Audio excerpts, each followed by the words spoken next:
that was this weekend, and I said the easy stuff.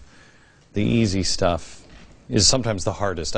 Here I am as a private citizen at Liberty University talking about individuals getting connected to God. Okay. Boy, I'd think that the people on the left would really have a problem on that, but you can't right now, because Barack Obama has his new faith-based initiative where he is literally merging faith with the EPA. Your church with the EPA. I'm going to tell you all about it tomorrow. It is horrifying. It is back to what I warned you about how many months ago. Social justice. Look out. Look out, social justice. It's being used in the same way it was being used like the Marxists in South America. And it is a powerful, powerful weapon. Powerful weapon. Remember, 1915-ish, the progressives knew they had to take apart our faith and our churches, our founders, and our Constitution. They couldn't get things done at the turn of last century because these were too strong. We don't talk about the Constitution anymore. The founders we don't talk about. And faith in churches, they're dead inside. And too many of our pastors and our priests and our rabbis are afraid. Stand up. Stand up. Stand for something. All right, so do you remember when Bush had his faith-based initiative and everybody was screaming?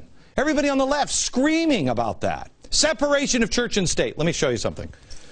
This is an original copy of Thomas Jefferson's Notes on Virginia. Okay? This is the only book, I'm afraid to even open it. This is the only book of where separation of church and state is mentioned. But the ACLU, oh no. The ACLU will talk about separation.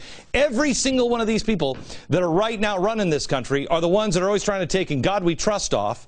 They're trying to take everything out of our churches and rot them from the inside. Now suddenly a faith-based initiative?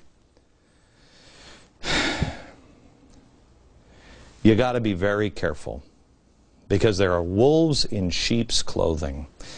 I read a book, and I can't recommend this book high enough.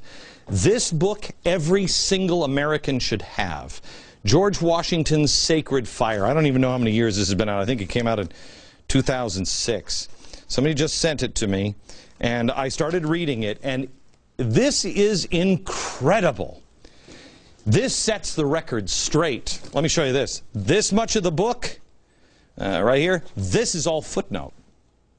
You're not tearing this one apart. This will tell you the truth of who our founder was, George Washington. I just read this story last night. George Washington, when he was in the King's Army, he was a soldier, about 20 years before the Declaration of Independence, they didn't have a chaplain. The king was supposed to pay for a chaplain. Well, he wrote the governor of Virginia and said, this is dishonorable. We have to have a chaplain. He said, if you're not going to pay for one, I've talked to all the men, and we've decided we'll take it. We'll pay for a chaplain ourselves. Does that sound like somebody who doesn't believe in God? This is a guy who fought for chaplains and never got it. When he became the general of the Continental Army, and he fought for America, that's the first thing he did. He insisted the chaplains were there. Now let me show you this. The merit badge. The merit badge. Look at that. This is incredible. You know what this is? This is the original Purple Heart. But when it was originally put out by George Washington, it wasn't for getting wounded. It was about honor and merit. You didn't get this from George Washington. The reason why he started giving the Purple Heart out was because Congress cut the salaries, said, now you can't give them. Every time somebody really did something of honor and stood out and was honorable and did something of real merit, he bumped them up. He bumped them up because he said there must be honor. We must be a Christian army, his words, not mine, a Christian army. An army full of men that understood God's law and honored it. Otherwise, we will not win. So now what does this have to do with you? We need some of these purple merit badges. Not for our kids winning trophies that they just got because they played a stupid baseball game and they lost at, but when somebody does something of real merit and honor. We have to put things back in their rightful place. It's why I'm having Founders Fridays. It's why we're working on a special on the Constitution. It's why I'm talking about faith. This is the disease. They knew they had to take it apart. I'm asking you to come to Washington, D.C. on August 28th, where I'm going to ask you to stand with your children and make a solemn vow to restore these things. The only way we're going to restore our country in the long run is to know our history, know our God, know our Constitution, know and live these things. We're not going to save our country through politics. Not going to. It's going to happen through us. It's going to happen through us living decent lives, us being good people. It's our churches, it's our morals, it's our actions, it's our deeds.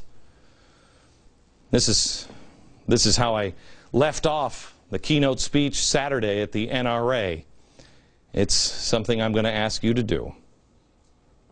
I ask you to join me at the Lincoln Memorial on August 28th at the feet of Abraham Lincoln, in between George Washington and Abraham Lincoln. Stand for a program with me that is going to demand that Americans restore honor. Restore honor inside our own selves. Don't ever give in. Not now, not tomorrow, not the next day, not ever. Not one more bill, not one more dollar, not one more right will they take from us. Not today, not ever. We must stand together and again mutually pledge to each other our lives, our fortunes, and our sacred honor.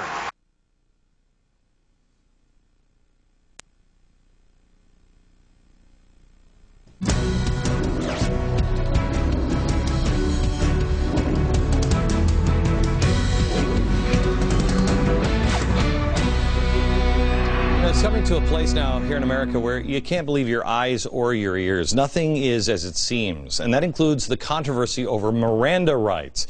I'm still bothered by what Attorney General Eric Holder and the administration are saying because, I mean, basically, I'm a little picky. I'm picky enough to believe that if you're an American citizen, you have certain rights, period.